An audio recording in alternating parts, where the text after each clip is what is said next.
Hey everyone, and welcome to the November edition of 3030. I am your host, Pat Reinhardt of Conductor, and as always, thank you so much for deciding to spend 30 minutes of your valuable time with me. I am going to get right into it because we have a ton of stuff to cover today. And what will that be? The last 30 days have been super busy. So we're going to talk about the October 2023 core update and spam updates and what I am seeing and hearing. So a little bit, a little bit of the analysis that I typically do after the updates roll out. We're then going to talk about two new updates, that rolled out, which is, Google rolled out the November 2023 core update. So another core update. That's two core updates in quick succession, one for each month, and then. Not to outdo itself, Google rolled out yet another update, which was the November 2023 reviews update. So we're going to go over that and what I'm seeing and hearing there so far. Those are still rolling out, still actively rolling out, but we're going to see what's going on there. Then we're going to talk about Google doing some testing on something I've been talking about a long time, which is mixing paid ads with organic ads. We're going to continue our This Month in SGE segment, and then I'm going to tell you all why I end the life of the Alligator party. So let's get into it because we only have 30 minutes. Number one, the October 2023 core update and spam update. Here's what I'm seeing and hearing. Now, last month we covered this, that Google rolled out two updates pretty much right on top of one another, right? On the 4th and 5th of October. And what happened there was one was a core algorithm update and one was the next iteration of the spam update. Now, for the most part, the spam update didn't really do anything, or I don't think anyone can prove that it did anything. This mainly was impacting sites that were in, languages like Turkish and Vietnamese and things of that nature. So while it did impact all languages, which I did talk about last time, it didn't really have any really impact on anything that anyone could really point to. On the other hand, the October core update definitely had some teeth, and it definitely reversed some fortunes on sites that were on their way up after the September helpful content update. I know so many updates and so many names that we all have to remember these days, a little black book of updates. This one definitely had some teeth, as I said. There was also a bug during this update that impacted sites that gain traffic from Google Discover. That has been resolved, but ultimately the main tremors for this update occurred on October 10th, on the 14th, the 15th, and the 20th. And really, October 10th was the day. So right here in this big peak, that was really the day that people saw the most impact. But also, I saw a lot of impact towards the end of it, which has been a trend for Google over the last few updates, which is, there's this big tremor at the beginning, which again, that happens almost every time. And then there's, another tremor, but then whatever they get back, they definitely, they hit the go live button or they hit some button over there, like on the last day of the update, based on all the data that they've been getting back over their, however long they do, the 10 to 14 days that these things usually take. And there are some big swings that typically happen there. So that's one thing to keep in mind as well. And I definitely saw that trend continue this time around. So with that said, let's get into some charts, shall we? So here's a retail site that I show all the time. Again, great barometer for what's happening in the around the algorithm, but they actually were heading back up. So they got dismantled in March, in the March update, and then have had a long road back to recovery. And then the August core update was very good for them. And then the September helpful content update was really good for them. But unfortunately, the October core update was not. And I saw this around a lot of retail sites where we were seeing that things were on the way up, especially for folks that invested in content. Things were on their way up since August, but then they kind of crashed back down in October. So that's something to keep in mind. And I did see this, again, I saw this trend around retail, especially retailers that had like robust blogs or robust article repositories. So when here's the same site, which was interesting that through this, they did see while they did see a decrease in overall rankings and lower sessions, they did see an increase in total conversions and revenue. Again, this is another trend that I saw in retail sites, and I talk to a lot of friends that run retail sites, not just this one that I show all the time, but like I have a group of folks that I typically go to and ask them how their sites did through these things. I obviously use our database as well, and basically everyone said the same thing: is that the October core update definitely knocked rankings down, but it seemed that all the rankings that they had gained and maintained in the top 10 had had actually seen an increase in conversion. So the keywords that they kept had better intent and had a better conversion rate. So again, who cares about sessions if people are buying, right? Like, so from that perspective, like I'd rather send 10,000 people through your site that are going to buy something than 100,000 people that are going to window shop, money talks, everybody, right? So at the end of the day, this was a trend that I saw. And just to answer the question in the chat, so ranking for less, but ranking for more relevant queries, dead on. So again, what Google is trying to do with all these updates is get closer to that golden ticket that they have always been trying, kind of hanging in front of us, which is, it's all about the intent of the customer, right? And having the most relevant, result for that query. And I think this is an example of that working. Again, this is across many, many, many, many retail sites that I reviewed, saw the same trend. So again, this is Google heading in the right direction. Let's look at some other. Verticals though. Financial vertical, definitely a lot in finance saw a decline. So here's a site in the financial vertical that saw a 15% drop in page one visibility. Again, a lot of sites that were in finance, actually, a lot of sites that were kind of YMYL sites, like your money or your life terms, and in kind of that realm, I saw mainly a decrease for. So that was something that was pretty interesting.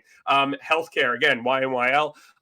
Here's a site in the healthcare sector that saw, big insurance company, that saw a 12% decrease in page one visibility as well. So again, finance, 15% drop here, and then healthcare, 12% decrease here. But largely the overarching trend that I was seeing in our data was that healthcare and finance saw a decline during the October core update. And again, I can't attribute any of this to the spam update. I don't think that really had anything. Most people said that nothing really changed through it, which I kind of agree with. But I believe that the core update, that this is a direct result of the core update, and I'll be really interesting to see what happens next month when when we analyze what happened with the November updates, which is rolling out right now, which we'll get to in a minute.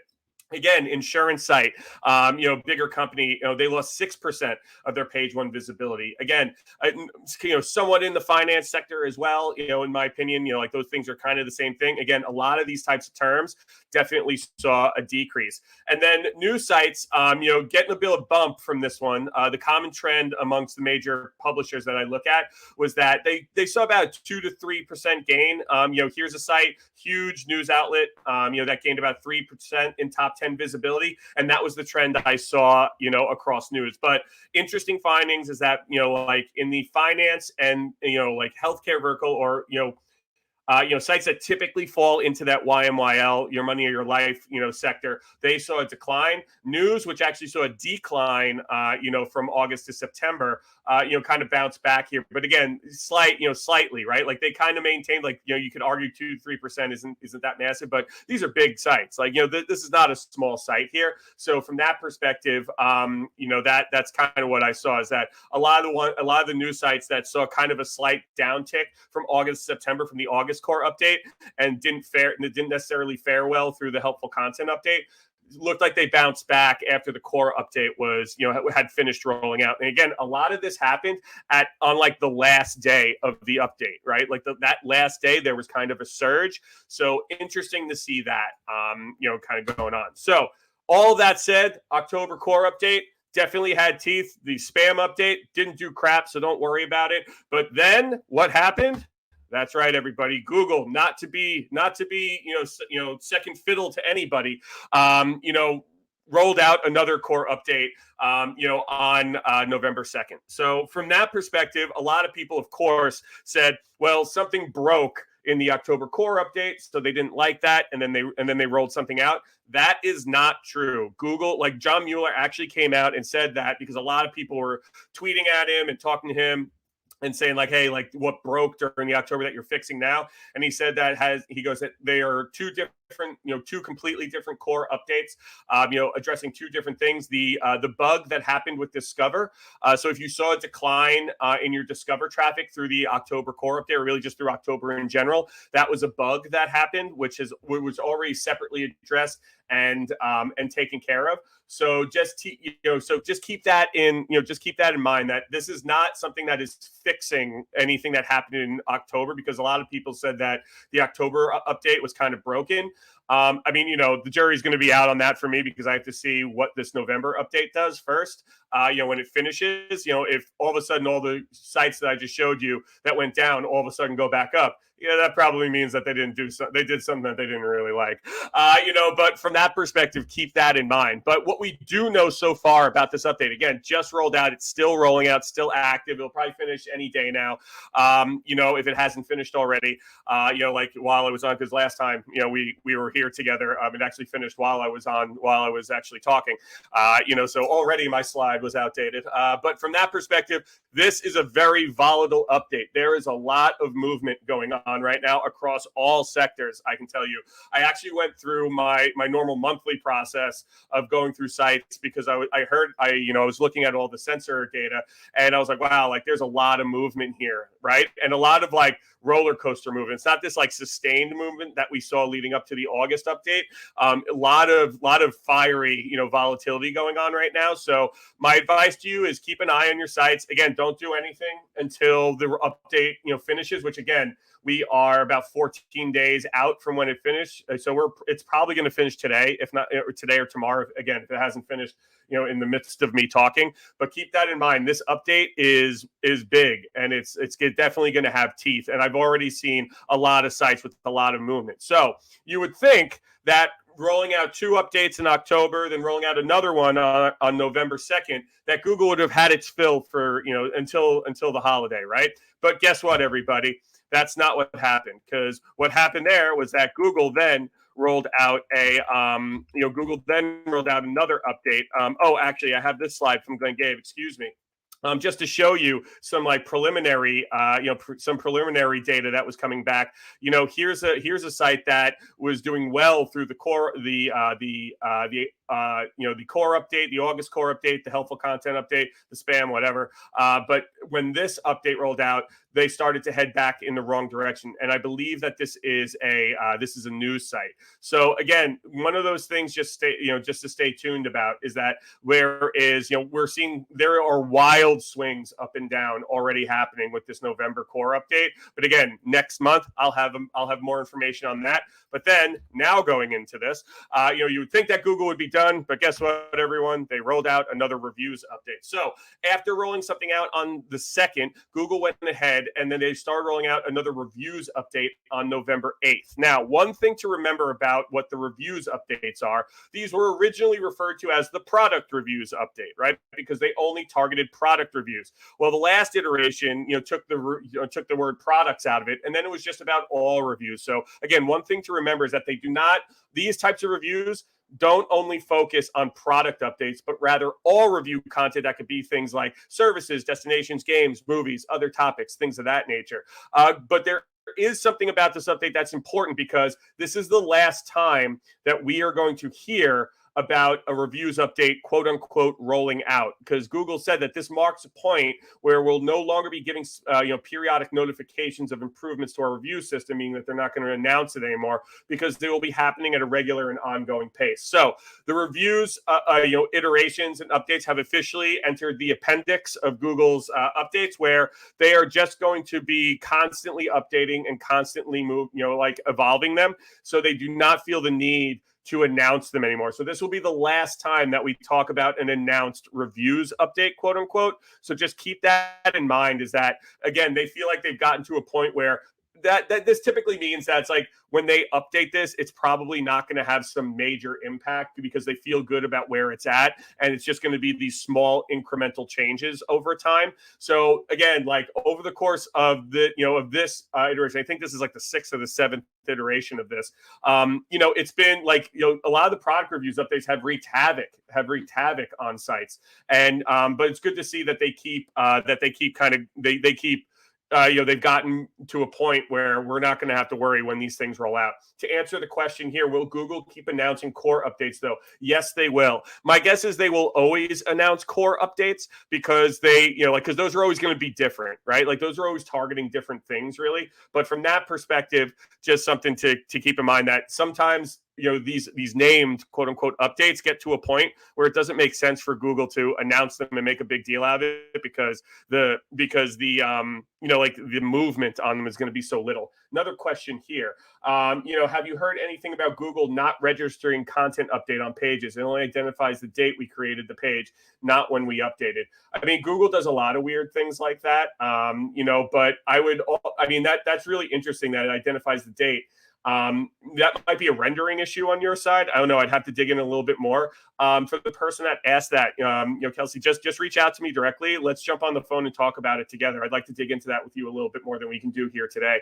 And then another one. I hope they give us a heads up for core updates. They certainly will. I don't think that's going to change. But that's it, everyone. Just be aware. This is the last time we will talk about reviews updates because just like anything, it's gone now. It's just there. It's just part of the ether. It's part of the whole system. So from that perspective, I did want to show something before we get into the next slide. Right. So this is a slide that I created in 2019. This was in December of 2019, and it was my predictions for 2020 of what Google was going to do in 2020. I do this every year on the December 30/30. So next month, our 99th episode, I will be going through my predictions like I do every year and seeing how I did for this year and then predicting what's going to happen next year. But one thing I wanted to call out is that a couple of years ago, I called that Google will start to put paid results throughout the SERPs, right? And start mixing them with organic results.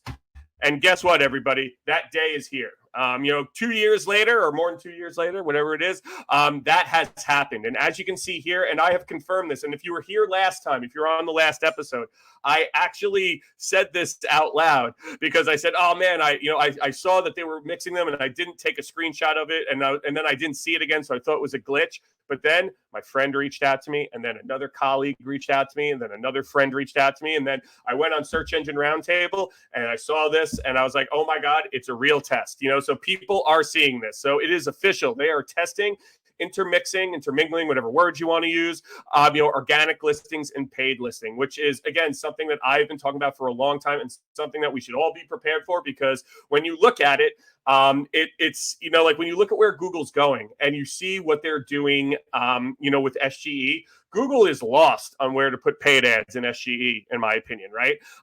Again, this is just an experiment and this is not something that's wide or anything. But again, I think that Google is going to use SGE as a reason or, kind of a jumping off point to test out a lot of different things. This is probably something they've been talking about and thinking about for a very long time. And if you've gone to if you attended conferences, many years ago, as regularly as I did, they hinted at this all the time. It's like, hey, maybe paid ads will start to be, in the middle of everything, and they'll all be mixed together so that it's an even playing field. And I have been waiting because I knew eventually they were at least going to test this. But from that perspective, I think everyone should be aware, especially if you manage paid campaigns as well, is that this could be something that they do. As disruptive as SGE is going to be, I think they're also going to use it as a reason to really test out, what's the right way, for SERPs to be organized? What's the right way for information to be organized? Does it make sense to have the ads on top and on bottom right now, or should they all just be mixed together? And would that actually increase their profits? Which again, they're a business. So from that perspective, something to keep in mind, because this is very, very real. Very, very, very real. So from that perspective, just be aware. This is a test, a few people in a testing group. I'm pretty sure this is not a glitch. So from that perspective, just keep that in mind. And I do see the prep for a post DOJ trial loss. Maybe, you never know. A lot could change because of that too. Although I don't think they're going to lose that. But from that perspective, this is something to keep in mind, everybody. I've been telling everybody this for years, that this is going to happen at some point. And here we are. They are testing it. This is the first step in potentially a big step for the future of organic and paid together. So from that perspective, let's move on to SGE and all the big and bright and beautiful things that are happening, right? So I've been seeing a few things bumping around, but really the only thing I find truly noteworthy are these product related transactional, really like e-com related terms, right? So as you can see to the right, there are now 10 organic PLAs instead of 5. There have traditionally been 5, at least in my experience with SGE. Again, it's a beta, it's all experiments. A lot of people are seeing a lot of different things. But I think for anyone in ecom out there, I think that SGE is going to be messiest for ecom because there's so many things that they're testing right now.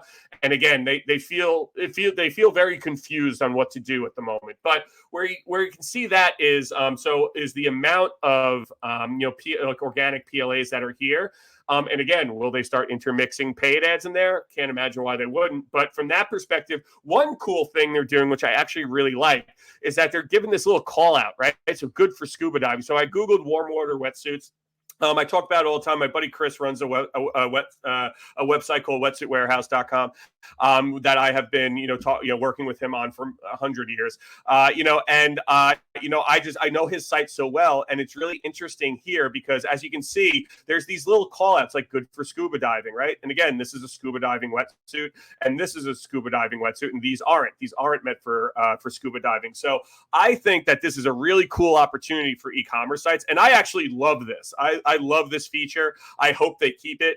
And I think this is applicable to products in any vertical, in any sector, that there could be this little thing. Hey, this is what this is good for. This is what this is. And again, it's all about specificity, right? What have I been saying, right? I do like scuba stuff, Christy. I do like scuba stuff. And so from that perspective, it's one of those things like, I think this is so cool. And it just comes back to the point about being specific, right? These pages talk about how specific these suits are to a specific sport. They talk about temperatures and things of that nature. And Google is awarding them this, what I would call this little rich snippet, right? So I think that that's something to keep in mind if you're an e-com, are you talking and these are like product pages, like on product pages and category pages, are you specific about what these products are used for, right? Or is it just a general manufacturer thing, right? I think specificity, again, is going to rule the future. So it's something to keep in mind.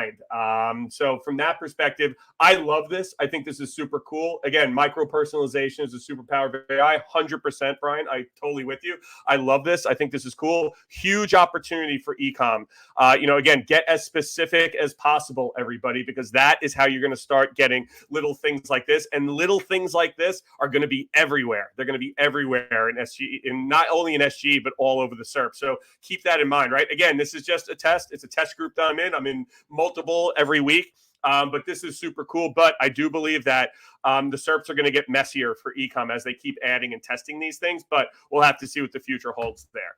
Next, recipes. So this was an interesting one. So out there, a lot of people were talking about this. I came across an article on Search Engine Roundtable, I believe, is where I saw this. And a few screenshots from a gentleman named Brendan O'Connell and Lily Ray, showed some tests being run. That could be really interesting for recipe sites, right? So anyone that dabbles in the recipe space need to be very aware of this because these are two very different SERPs, right? Like, so this one all the way to the right, this is not that bad, right? It's like you have the pictures, you have the cards, you have the big picture down here, and then you have different recipes that are linked to right here. I think that's totally fine. This one's the scarier one, the one in the bottom right, and this is the one that Lily called out, is that this is one that Google is actually using AI to just give you the recipe, right here. And it appears that these are all taken from the same place. So this is more of an answer box than like an AI generated thing. But as you can see, the interesting thing is that the 1 through 8 steps is right here. Now, will people just Google something and use the recipe here, or will they click in? I would think that most people want to see the picture. They want to make sure that the recipe is accurate. They want to go to the site. But again, you never know. This could spell big trouble for recipe sites if the recipe is actually generated here. So from that perspective, you got to just keep that in mind, everybody. And Christy, I believe that is a part of it. That's generating partially from the recipe schema. I would imagine so, or at least it's like it's seeing if they match each other, they're like what's on the page and what the schema is. But from that perspective, if you're in the recipe space or you know anybody in the recipe space, this could be problematic, like when this thing launches. So just something to keep in mind, that this is something that's new, that a lot of people were talking about, because there's a ton of recipe sites out there that this could really negatively impact. And then the next thing is nothing too big, but is something that they have implemented, which is that SGE now has supportive links, basically saying that, from Google themselves, you'll now be able to see an AI generated description, which is really this box down here. Basically, they're using AI to tell you more about the site, and they don't just have like base descriptions of them. Like everything down here was generated with AI. So I guess that's cool. I mean, like cool. I know they're using AI for everything. So I guess that just makes, I guess that makes sense. So that, like, which it just looks like there are bullets here. I don't know how often people use the about this site feature. I never use it. But I don't really know anyone that uses it that much. But again, since we're talking about what's new in SGE, this is something that Google came out and announced themselves. And again, while this information is pretty bare bones, I would imagine over time it will become more robust. But again, I'm just not sure how many people use this. So from that perspective, take it, take what you have, and then then go from there. So from that perspective, the last thing that I want to talk about is something that that a lot of people have been talking about, which is this Verge article. And the Verge article talked about how SEO people are ruining the internet. And I just wanted to take a minute and I hope everyone read this. So anyone on this, if you read it, would love to hear your thoughts on this. But this person, her name is Amanda Chicago Lewis, went out and interviewed a bunch of SEOs.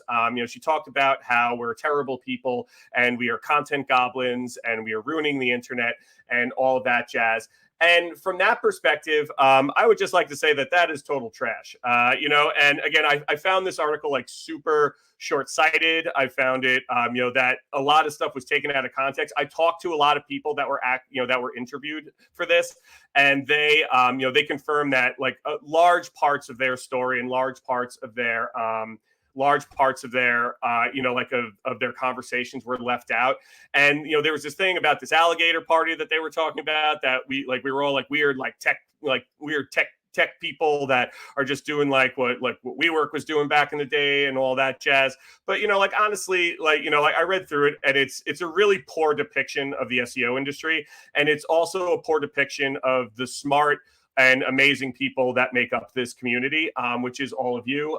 And I think from that perspective, if anyone does read this, or if you ever get I got a lot of questions from higher up people in companies about this, and I was just like, man, I was like, I don't get it. You know what I mean? And I think I don't know if the person that wrote it was just angry that she was not an SEO during the time where it was now that's a good thing to be an SEO. But all I know is that the SEO profession and practice has gotten, the SEO profession has advanced and evolved to such a great and amazing thing within organizations, and in my opinion is one of the most important positions that can be held on a marketing team. Knowing your web presence, understanding how that's reacting to Google, and a lot of us, and again, everyone on the phone, everyone on the program here included, we all worked really hard to get to this point, and we still have a lot of work to do. But articles like this person doesn't know what they're talking about. They don't understand all the smart people, and they really don't even understand the legendary people they were talking to, and who helped build this industry. And, for me, being an SEO for 20 years, I'll happily go to that party and hang out with those folks that were interviewed any day of the week, because they're some of the smartest people in marketing. And again, all of you that, fight the good SEO fight every day, you're part of this team too. And, don't listen to this person. If anyone asks you about it, total trash. Tell them to ignore this person. This is a very short-sighted article. But from that perspective, again, coming from a 20-year SEO, this lady can kiss my ass. And I think from that perspective is, we are some of the smartest people in marketing, and we should feel that way. And we continue to grow, and all this stuff that's happening will only make our jobs more important, and will only make us, stronger as a community and stronger as a profession. So with that, everybody, we talked a lot about algorithms today, but the only algorithm that matters is the heart, mind, and soul of your customer. If you create great content that they like and love, they will come back and be a customer for life. We do office hours every Tuesday after the live program. This Tuesday, November 21st, before Turkey Day at 11 a.m. Please come join me and throw questions at me. And with that, everybody, it is almost Thanksgiving, right? And what does that mean? That means the Jets suck, and that every time you breathe free alcohol into the air, about 50 of my family members descend upon my mother's house to eat and hang out and give big hugs to one another. So with that said, everybody, I say this every time, but this is my favorite part of my job, and I wouldn't be able to do it without you. Thank you so much for spending 30 minutes of your valuable time with me. If you celebrate, have an amazing Thanksgiving, have an amazing holiday time with your friends and family. And with that, I will see you next month.